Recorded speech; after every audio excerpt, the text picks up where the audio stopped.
"You call this a gift?" Grace screamed at me, throwing the box directly at my face with a force I never imagined she had against her own mother.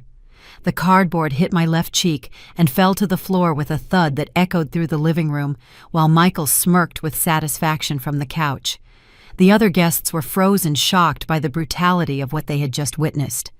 "Mom, after everything we've done for you, you give us this piece of junk," she continued shouting, pointing at the fallen box as if it were garbage. My granddaughter Stella covered her mouth with her hands, horrified by her mother's reaction.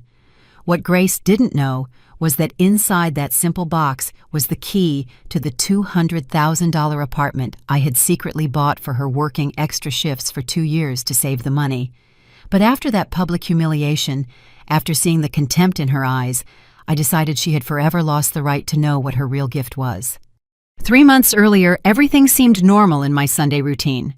The table was set with the embroidered tablecloth I had made myself 20 years ago. The fine china inherited from my mother gleamed under the soft light filtering through the white lace curtains. The aroma of chicken stew with vegetables filled the house, mixing with the scent of roses from the garden drifting through the slightly open window. Grace arrived on time as always, accompanied by Michael and my dear Stella, who ran to hug me with that spontaneous joy only sincere teenagers have.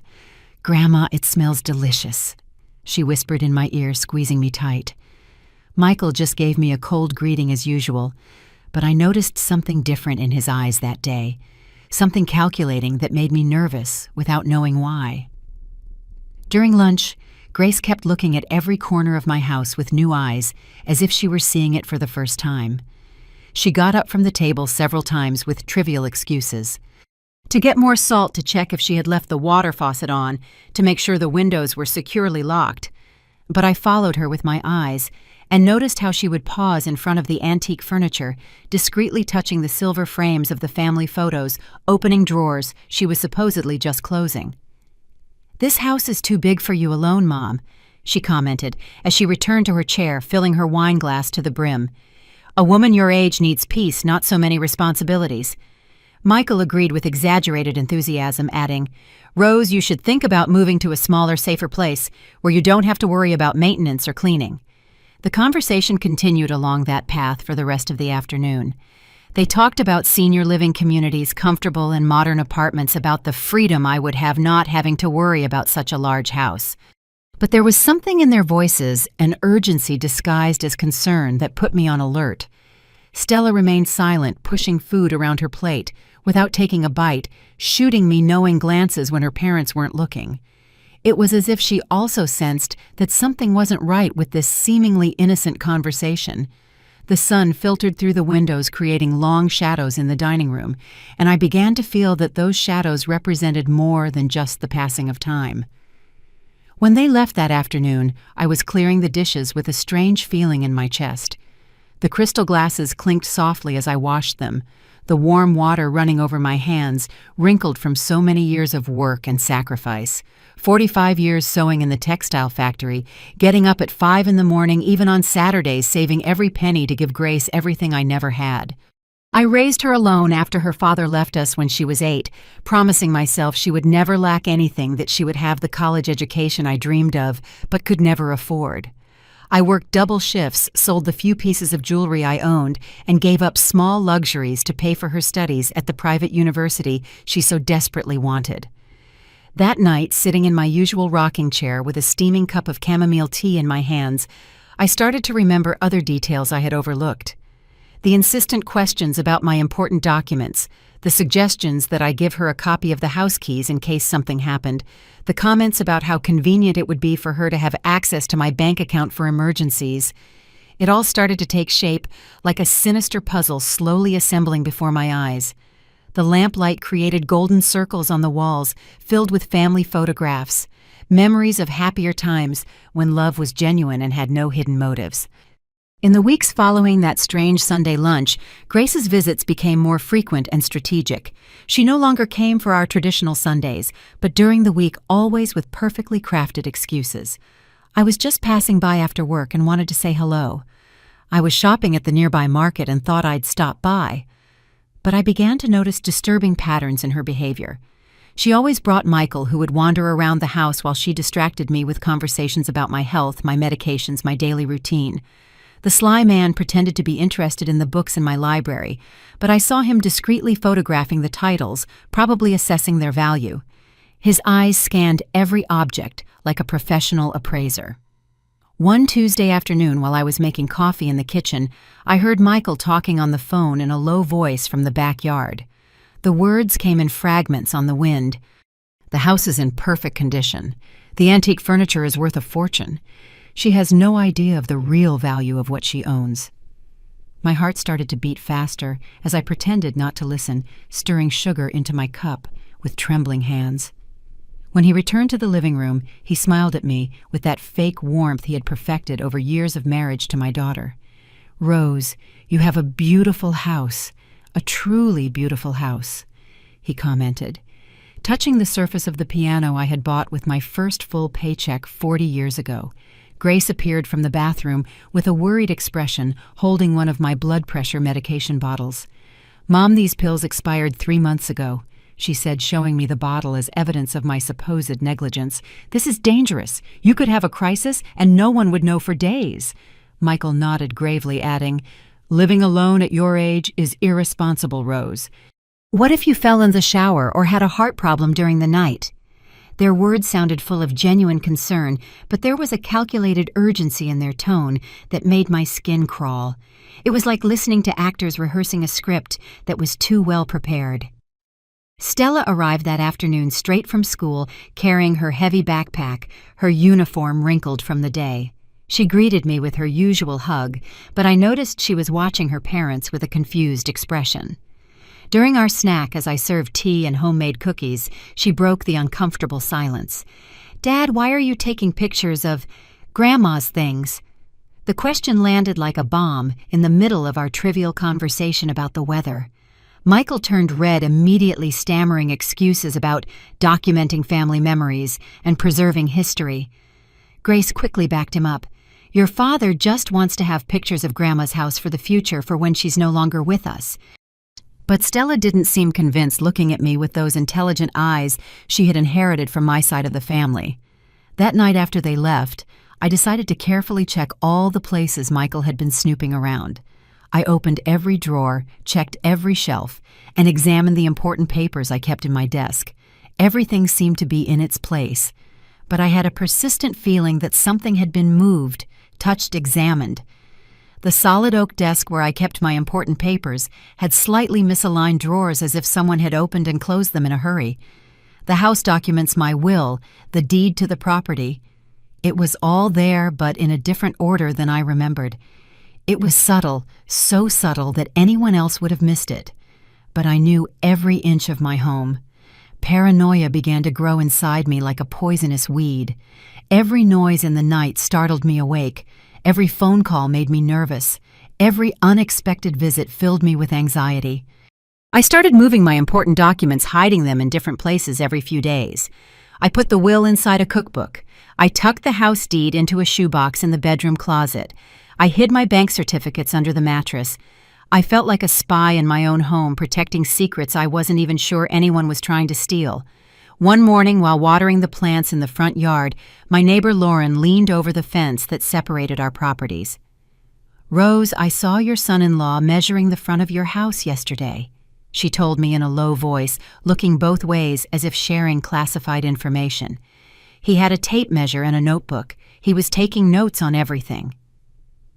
My hands started to tremble as I held the watering can, the water pouring uncontrollably over the pink petunias I had planted in the spring. "Are you sure, Lauren?" I asked, trying to keep my voice steady. "Completely sure," she replied. There was another man with him, an older guy in a suit, who looked professional, maybe an architect or an appraiser. That revelation was like a slap of reality. Michael wasn't just evaluating the inside of my house. He had brought a professional to appraise the entire property. The garden I had cultivated for decades, the house I had painted and repaired with my own hands, the home where I had raised Grace and planned to live out my final days was all being cataloged and valued like merchandise. The betrayal was no longer a remote possibility. It was a certainty unfolding before my eyes while I pretended not to see the obvious signs. The confirmation came in the cruelest way possible. Stella showed up at my door one Wednesday afternoon, her eyes red from crying, trembling like a leaf in the wind. "Grandma, I have to tell you something very serious," she whispered as she carefully closed the door behind her, as if afraid someone might be listening. She sat on the edge of the sofa wringing her young hands as she searched for the right words. "I heard my parents last night when they thought I was asleep. They're planning to put you in a nursing home so they can take your house."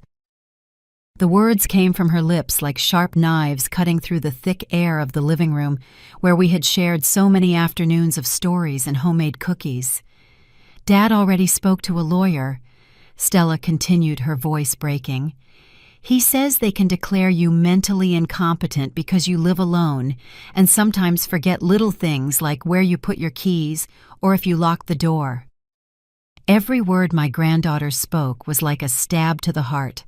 Michael had been meticulously documenting my every minor lapse, every time I took a few extra seconds to remember a name, every time I repeated an anecdote in the same conversation.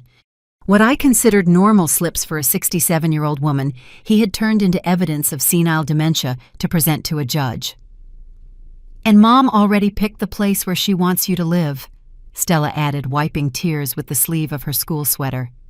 "It's a horrible place, Grandma, with tiny rooms that smell like disinfectant, where the old folks just sit and watch TV all day without talking to anyone."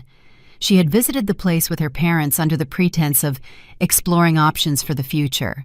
But the reality was, they had already reserved a room and paid the initial deposit. I heard Mom on the phone saying that once you're committed, they can sell the house quickly because buyers prefer properties without problematic occupants. The room began to spin around me as I processed the magnitude of the betrayal. My own daughter, the child I had nursed, comforted during nightmares, and taken to the hospital when she had pneumonia at age 5, had planned to steal not only my home, but my freedom and my dignity. Michael, the man who had pretended to respect me for 15 years of marriage to Grace, had been carefully documenting my every move to build a legal case to have me declared incompetent. It was a perfectly orchestrated conspiracy designed to strip me of everything I had built over decades of work and sacrifice. "But there's more, Grandma," Stella whispered, looking toward the window, as if afraid her parents might appear at any moment. "Dad already has an interested buyer for the house. It's a developer who wants to demolish this property and the 2 neighboring houses to build an apartment building." The irony was devastating. They didn't just want to steal my home. They wanted to completely destroy it, to build something that would generate more money. Every corner where I had raised my daughter, every wall that had witnessed her first steps, every window through which I had waited for her to come home from school would all be reduced to rubble to satisfy the greed of strangers. That night, I couldn't sleep. I walked through the house in my pajamas, touching every piece of furniture, every photograph, every object that told the story of my life. The piano where Grace had learned to play Christmas carols, the dining room where we had celebrated her birthdays, the rocking chair where I had comforted her when her father abandoned us. Everything had an immeasurable sentimental value that to them was reduced to numbers on a real estate appraisal. I stopped in front of the hallway mirror and saw the reflection of an old, tired woman, but her eyes shone with a determination I hadn't felt in years.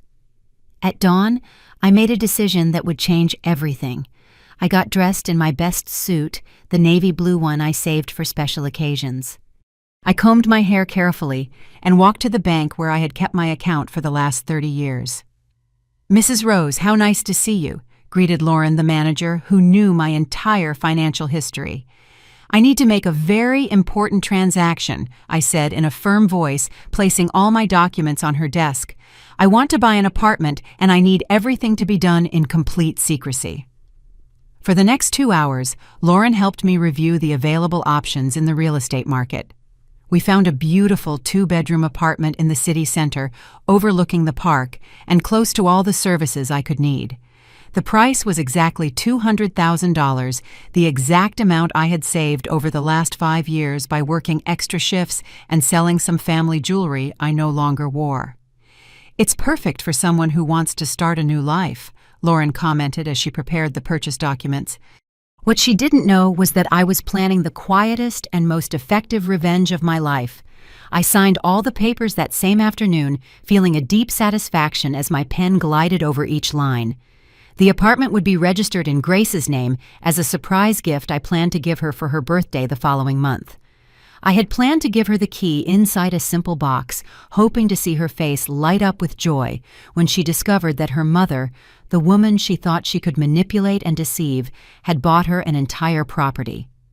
But after learning her true intentions, that gift had become the perfect tool for a lesson she would never forget.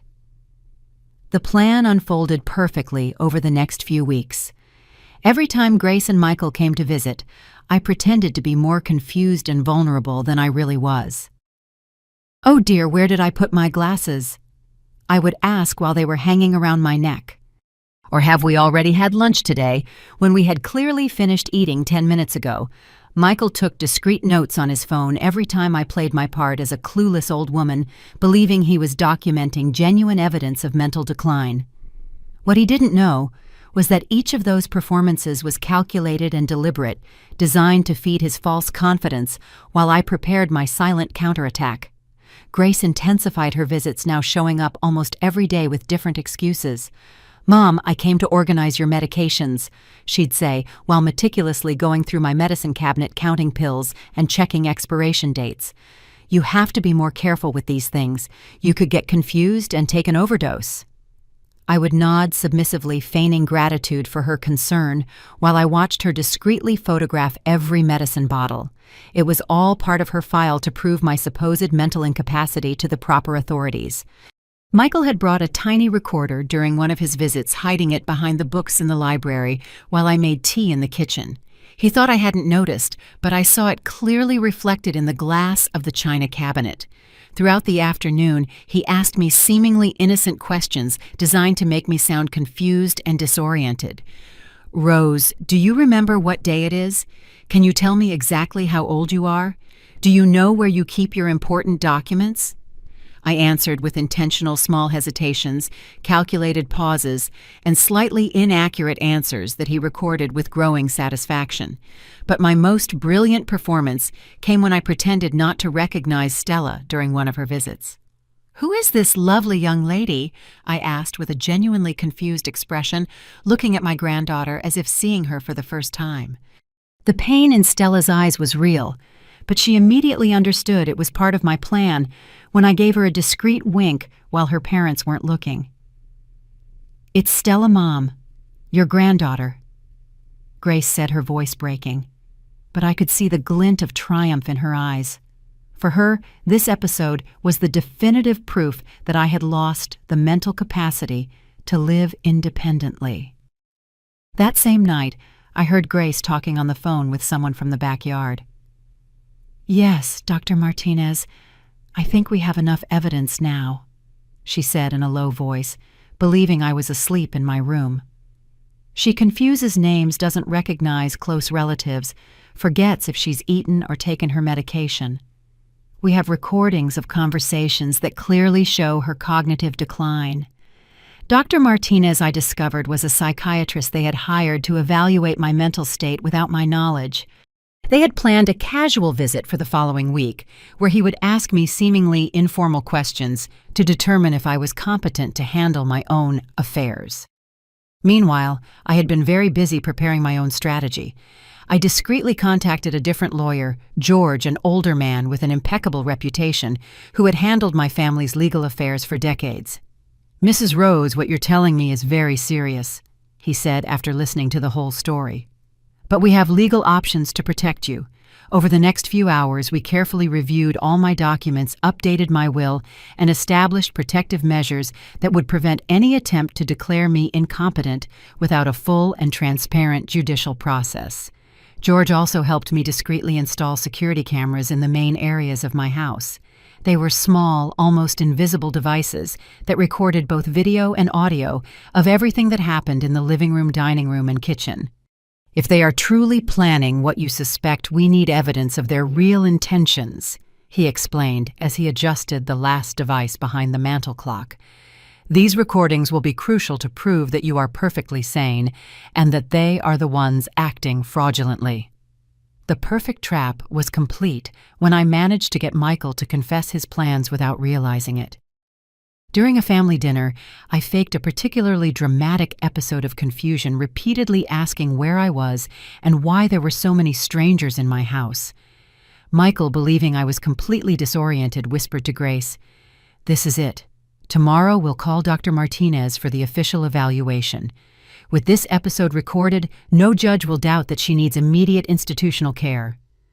What he didn't know was that my new cameras were capturing every word, every gesture, every moment of their premature celebration.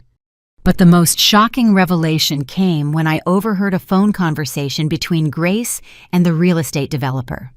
"The house will be available for demolition in 2 months at the most," she assured him. "Once we commit the old woman, we can proceed with the sale immediately. She won't have the legal capacity to object."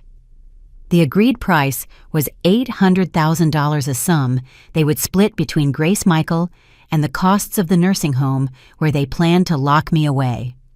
My home, my refuge, my sanctuary of decades had become a business transaction they discussed with the coldness of merchants evaluating merchandise.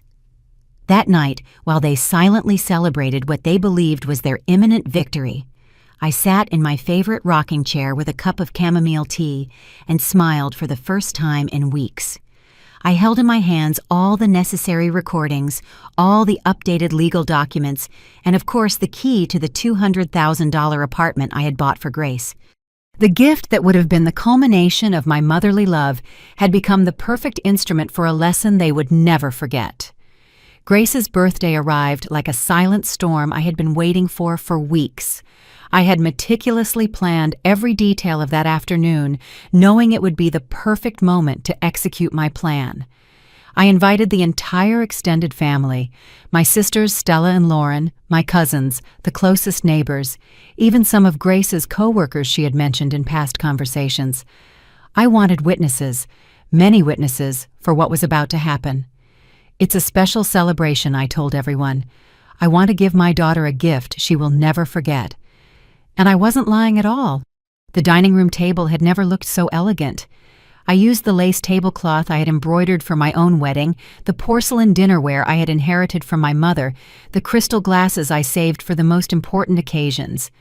Flowers from the garden decorated every corner of the house, filling the air with the sweet scent of roses I had cultivated for years. Everything was perfect, as if it were truly a celebration of motherly love and not the carefully prepared stage for a devastating revelation. Grace arrived beaming, dressed in a new outfit she had surely bought with the money she expected to get from selling my house. Michael accompanied her with that perfected fake smile, greeting each guest as if he were the host of the party. "Rose has prepared something very special for Grace," he commented to anyone who would listen. "It's incredible how a mother always thinks of her children no matter how old they are."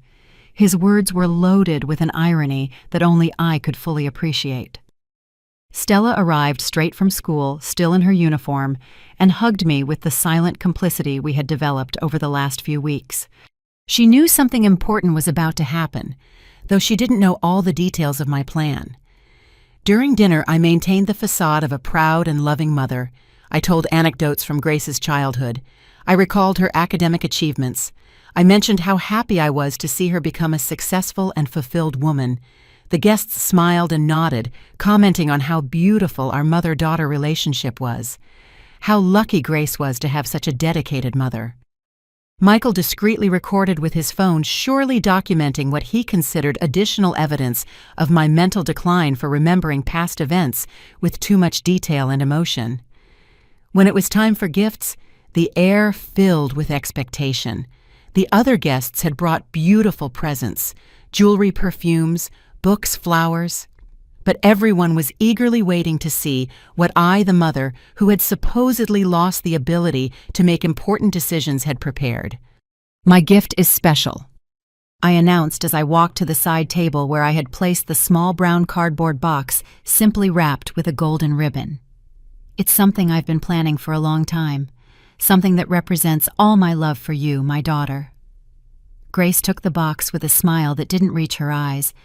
I could see the immediate disappointment in her expression, when she felt how light it was, when she noticed the simple wrapping, when she realized it didn't have the weight or appearance of something valuable.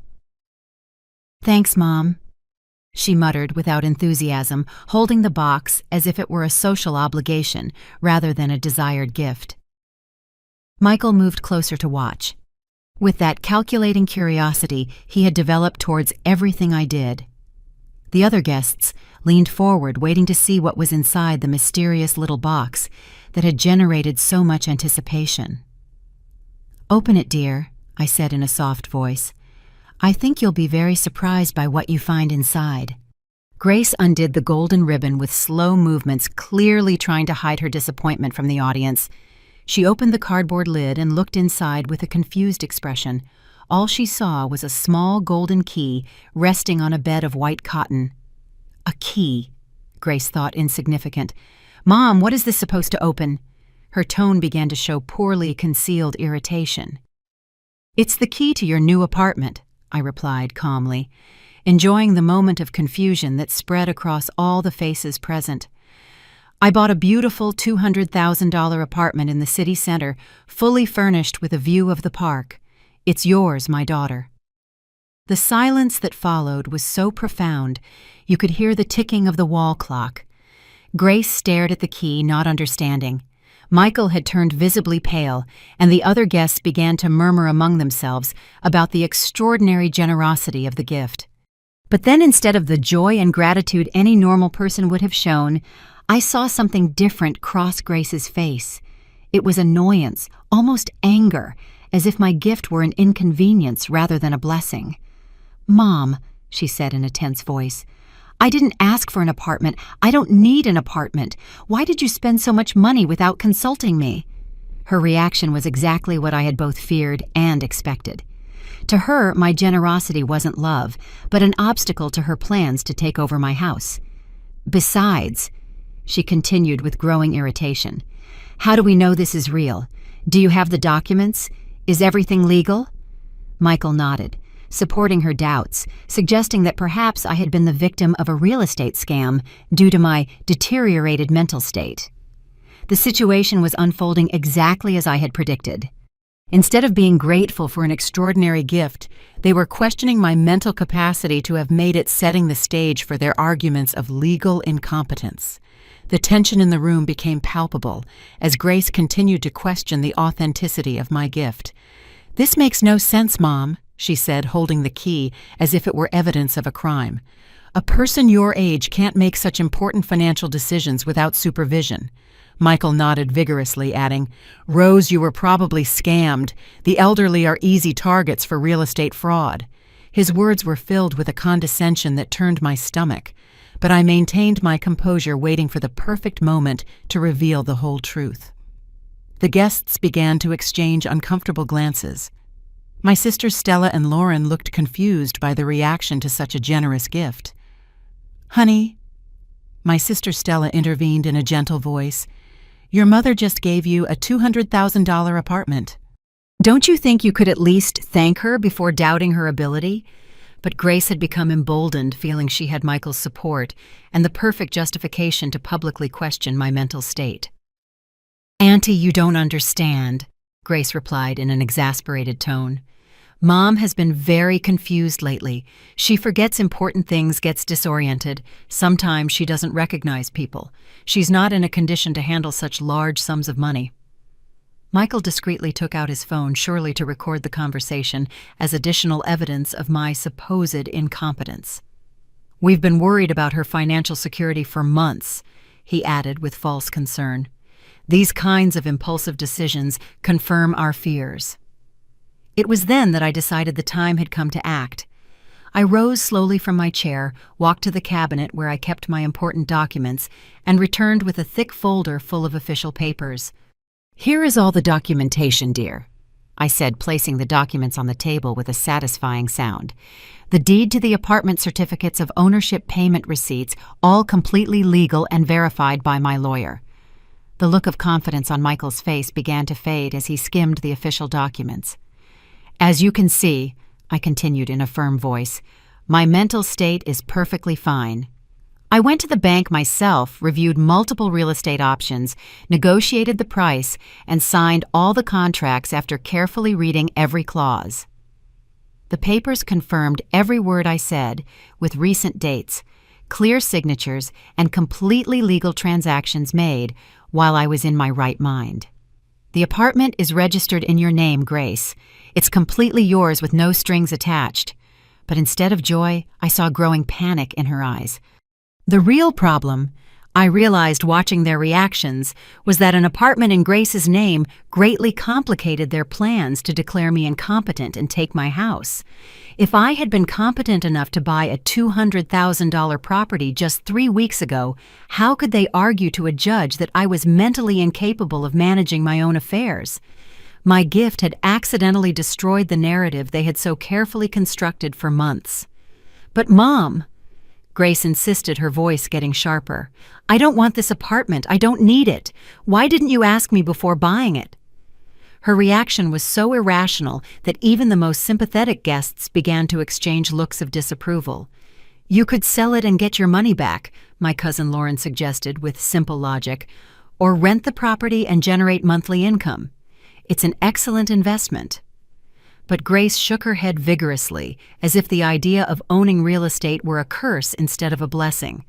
It was at that precise moment that Grace completely lost control. "You call this a gift?" she shouted abruptly, standing up from her chair, grabbing the cardboard box where the key had been. "After everything we've done for you, you give us this piece of junk." Her words echoed through the house like the roar of a wounded animal. The guests were petrified, unable to process what they were witnessing. A 35-year-old woman screaming at her 67-year-old mother for giving her a $200,000 apartment. "You can't even give a decent gift," she continued to scream, raising the box above her head. "You've always been a ridiculous old woman who doesn't understand what people really need." The venom in her voice was so pure, so concentrated, that several guests gasped in horror. My sister Stella stood up instinctively, as if to protect me from my own daughter's verbal assault. But I remained seated calm, waiting for the climax I knew was coming. And then it happened. Grace threw the box directly at my face with a force she had never shown before. The cardboard hit my left cheek and bounced to the floor, where it skidded to a stop under the dining room table.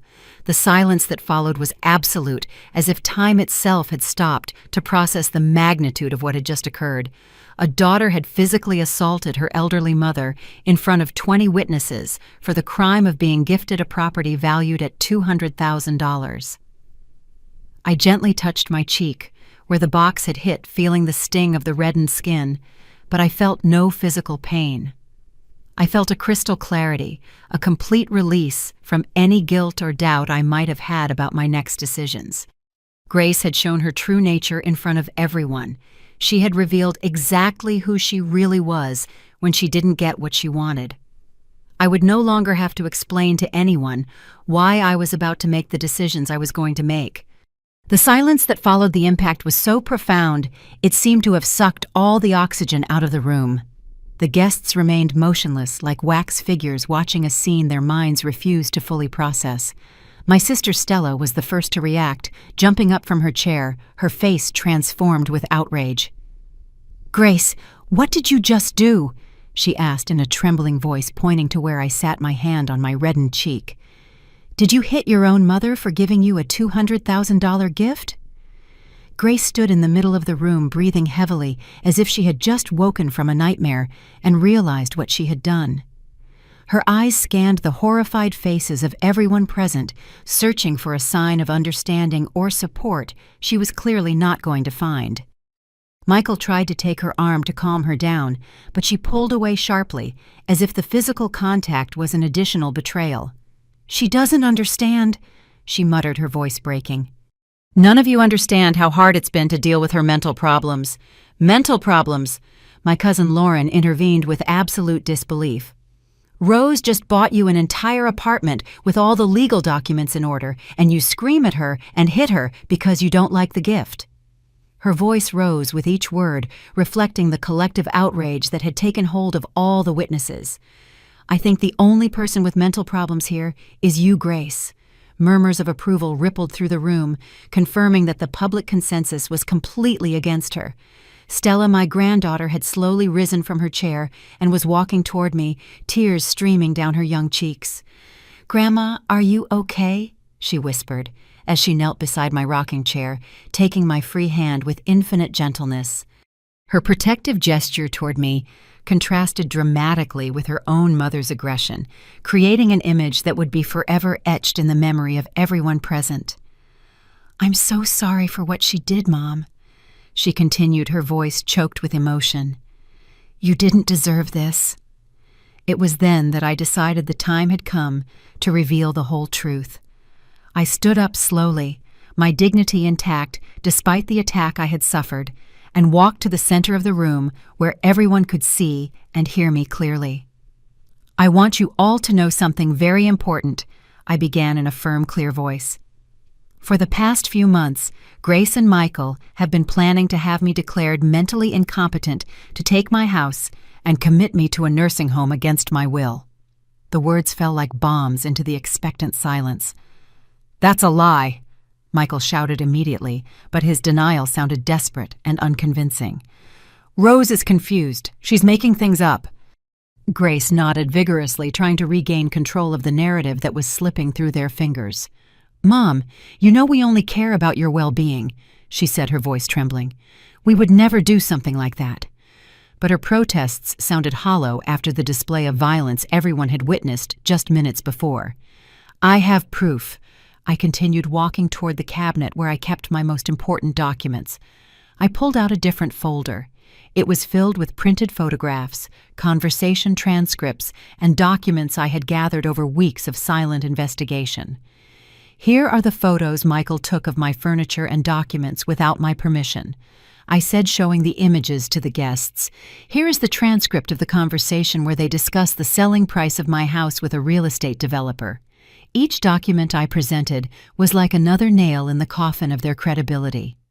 The guests gathered closer to examine the evidence, their expressions changing from confusion to horror as they processed the magnitude of the betrayal they were witnessing.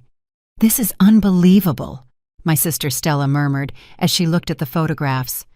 "Michael, these are pictures of the inside of Rose's house taken without her knowledge.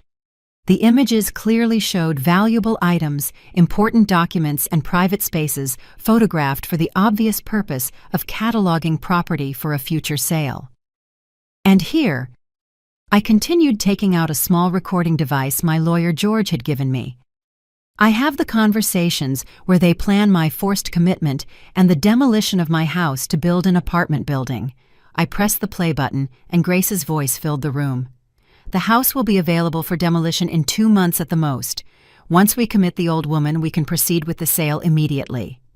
The silence that followed was deafening. Grace and Michael had turned ghost white, staring at the recording device as if it were a venomous snake. "That recording is taken out of context," Michael stammered desperately. "We weren't talking about Rose. We were discussing a movie we saw on TV." But his explanation was so ridiculous that even he didn't seem to believe it.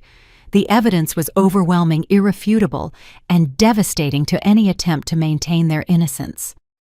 "Now you understand why Grace's reaction to the apartment was so violent," I explained to the captivated audience. "She wasn't expecting gratitude from me. She wanted my house, my money, my freedom. The apartment I bought her proves that I am perfectly sane and capable of making major financial decisions, which completely destroys their plans to have me declared incompetent." The logic was undeniable, and everyone present could clearly see how all the pieces of the puzzle fit together. Stella. My granddaughter stood up and looked at her parents with an expression of disgust I had never seen on her young face before. "Is all of this true?" she asked, her voice breaking. "Did you really plan to take Grandma's house and put her in a home?" Grace tried to approach her daughter, but Stella recoiled instinctively, as if her own mother had become a dangerous stranger. "Don't touch me," she whispered. "I can't believe you're capable of something like this." The atmosphere in the room changed instantly and dramatically. The guests who had arrived minutes before to celebrate a family birthday now instinctively moved away from Grace and Michael as if their betrayal were contagious. My sister Stella came to my side with a protective expression, placing her arm around my shoulders while looking at my daughter with a mixture of disappointment and disgust I never thought I would see directed at her. "Rose, I can't believe your own daughter was capable of planning something like this," she murmured loud enough for everyone to hear. "After everything you sacrificed for her." Grace desperately tried to regain control of the situation, her voice growing sharper and more desperate. "You're misunderstanding everything," she shouted, gesturing frantically with her hands. "We only wanted what was best for Mom. We wanted to protect her from scammers and people who take advantage of the elderly." But her words sounded hollow and false after all the evidence I had presented. Michael remained silent, his gaze fixed on the floor, as if he wanted to disappear from the scene completely. The invited neighbors began to exchange comments in low voices, their whispers filling the room like the buzzing of angry bees. "I always thought Grace was a model daughter," commented Mrs. Garcia from next door. "But this is unforgivable." Others nodded gravely, some discreetly taking pictures of the documents I had shown, as if they wanted evidence of what they had witnessed to share with others later. Stella, my granddaughter, had become the emotional center of the confrontation. Her young face reflected a sudden maturity, as if she had aged years in minutes upon discovering her parents' true nature. "Mom," she said, her voice firm but trembling, "how could you think of doing this to Grandma?" She walked over to me and took my hand with infinite gentleness. "Grandma, I didn't know anything about this. I swear. If I had known their plans, I would have warned you sooner." Her tears fell freely as she spoke, each drop reflecting the purity of her young heart. "I know, my love," I replied softly, stroking her dark hair as I had done since she was a little girl. "You were the one who warned me about what they were planning. You are the only person in this family who still has some decency and honor." My words were like daggers to Grace, who clutched her chest as if she had been physically struck. Seeing her own daughter take my side was clearly more painful to her than all the evidence I had presented. Michael made one last desperate move to save himself. "Rose, you're confused," he said in a falsely paternal tone. "All those recordings were misinterpreted. We would never harm our family." But before he could continue, my sister Lauren stepped between him and me with a fierceness I had never seen in her. "Shut up," she ordered in a sharp voice. "We've heard enough lies for a lifetime. Get out of this house immediately before we call the police." The mention of the police seemed to jolt Grace out of her stupor. "You can't call the police!" she screamed, genuine panic in her voice. "We are family, we have rights." But her claim sounded ridiculous after everything I had revealed. "The only rights you have," my cousin Stella intervened in an icy voice, "are the ones Rose decides to give you. And after what you've done, after planning to steal her home and her freedom, I think you've lost even those." It was then that I made the decision I had been putting off for weeks. I walked to the house phone, an old rotary model I had kept for nostalgia, and dialed the number I had memorized days before. "George," I said when he answered. "Yes, it's Rose. I think it's time to execute the changes we discussed in my will." The silence in the room became absolute as everyone processed the implications of my call. "I want Grace and Michael to be completely removed from my will." I continued speaking into the phone while looking directly at my daughter. "All my assets, properties, and savings will be transferred to my granddaughter Stella when she turns 25. Until then, everything will be managed by a trust that you will administer." Every word I spoke was like a hammer striking the final nail in the coffin of Grace's ambitions. The reaction was immediate and devastating.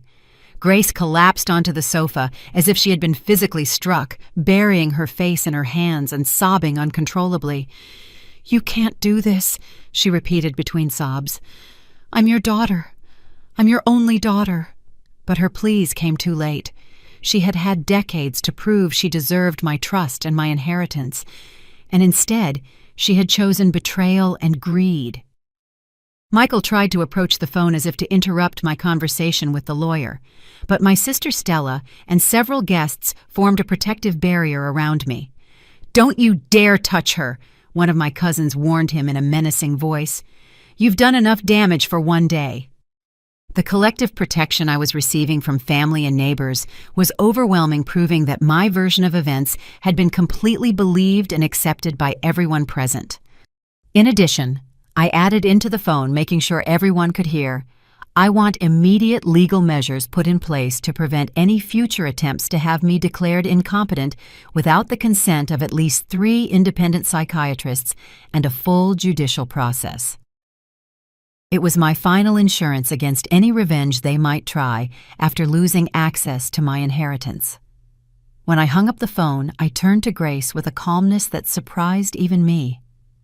"The apartment I bought for you is still yours," I told her in a firm voice. "It is my last gift as a mother, but from this moment on, you have no claim on my other assets, my house, or my future." Tears streamed down her face as she heard the words that sealed her fate. The days following that devastating confrontation passed like a slow-motion movie. Every moment was filled with a quietness I hadn't felt in decades. Grace and Michael tried to contact me countless times during the first week. Phone calls I let ring until they went to voicemail. Text messages I deleted without reading. Letters delivered by mail that I threw directly into the trash without opening. Silence had become my most powerful weapon, more effective than any shouting or arguing I could have done. Stella came to visit me every afternoon after school, carrying her heavy backpack and that shy smile she had inherited from my side of the family. "Grandma," she would say as we made tea in the kitchen, "Mom and Dad cry a lot at night. Mom says you're cruel for not speaking to her." I would nod as I served the homemade cookies we had baked together, feeling a strange inner peace. "Sometimes silence is the only dignified response we can give my love," I explained. "There are betrayals that don't deserve words." 3 weeks after the birthday, I received an unexpected visitor. Grace arrived alone without Michael, dressed in wrinkled clothes, her disheveled hair revealing sleepless nights. She stood on my doorstep for several minutes before knocking, as if gathering the courage to face what she had come to say. When I opened the door, her eyes were swollen from crying, and for a fleeting moment I saw in her the 8-year-old girl who used to find comfort in my arms when her father left us. But that moment of vulnerability vanished as I remembered everything she had planned to do to me. "Mom," she whispered, her voice cracking, "we need to talk." I remained in the doorway, not inviting her in, holding onto the door frame as if it were a shield. "We have nothing left to talk about, Grace," I replied in a neutral, emotionless voice. "You said everything you had to say when you threw that box in my face in front of 20 witnesses." Her tears started falling again, but they no longer had the power to move me. "I was confused," she sobbed. "Michael had convinced me it was for the best, that you really needed specialized care." She tried to touch my arm, but I instinctively pulled away. "Please, Mom, forgive me. Put me back in your will. I'll take care of you the way I'm supposed to." Her pleas sounded desperate, calculated, as if she had rehearsed the speech for days. But what hurt the most was realizing her regret wasn't for betraying me, but for losing access to my inheritance. "The apartment is still yours," I reminded her firmly. $200,000 that I spent on you when I thought you truly loved me. That's more than many mothers give their children in a lifetime." She shook her head violently, as if the apartment were a curse instead of a blessing. "I don't want the apartment," she cried out in desperation. "I want things to go back to the way they were. I want to be your daughter again." But she had crossed a line there was no coming back from. She had broken something inside of me that no apology could ever repair. The following months were beautifully peaceful, a tranquility I hadn't experienced since my youth. Without the manipulative visits from Grace and Michael, my house once again became the sanctuary it had always been. Stella officially moved in with me after she turned 18, bringing genuine youth and joy to the spaces that had been tainted by betrayal. She attended university in the mornings and worked part-time at a bookstore in the afternoons. but she always found time to sit with me in the garden as the sun set. One October afternoon, while I was watering the roses which had bloomed spectacularly after so much care, Stella brought me a certified letter that had arrived in the mail. "It's from Mom's lawyer," she explained with a worried expression. I calmly opened the envelope, reading the words that were written with the desperation of someone who has lost everything. Grace had sold the apartment I gave her and used the money to hire lawyers to try and reverse the changes to my will. But George had done his job perfectly.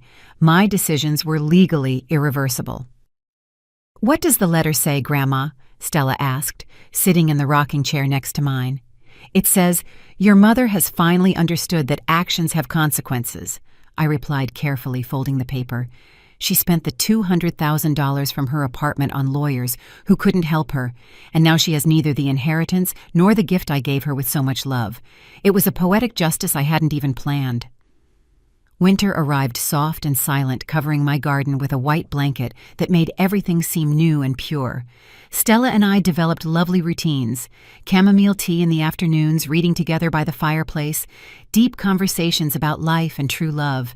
She would tell me about her literature studies, her dreams of being a writer, her plans for the future. And I would tell her stories from my youth lessons learned through decades of work and sacrifice, the wisdom that only comes from surviving betrayal and emerging stronger. One January night, while making my usual evening tea, I received a call I wasn't expecting. It was Michael, his voice trembling and desperate. "Rose," he said, "Grace is in the hospital. She had a nervous breakdown after losing all the money from the apartment." His words reached my ears like distant echoes, powerless to move me as they would have in the past. "I'm sorry for her," I replied sincerely, "but those are the consequences of her own decisions." I hung up the phone and continued making my tea, feeling a deep peace that came from knowing I had done the right thing. I sat in my favorite rocking chair, looking out the window at the snow-covered garden where the roses slept, waiting for spring to bloom again. Stella was studying in her room, her lamp casting warm shadows in the hallway. The house was filled with real love, not the manipulative love I had tolerated for so many years. That night before going to sleep, I wrote in my journal the words that summarized my entire experience. I learned that true love demands nothing in return, but it also does not tolerate infinite betrayal.